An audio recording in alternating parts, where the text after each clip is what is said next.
Whales across the world are seeing a decrease in population from the resumption of whale hunting in Japan to right whales turning up dead in the Atlantic. We're seeing more and more deaths. The 8th dead gray whale was found in BC just a few days ago, and legal action is being taken by environmental groups here in Canada to protect orcas from the Trans Mountain pipeline.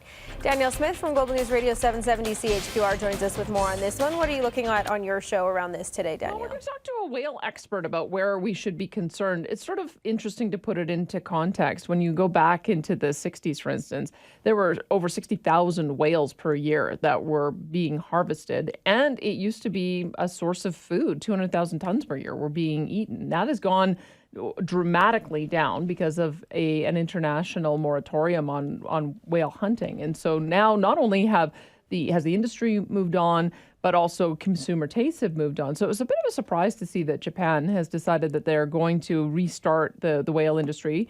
And I want to understand a bit about what that will mean, whether or not there's enough restrictions on it that we needn't be concerned about it.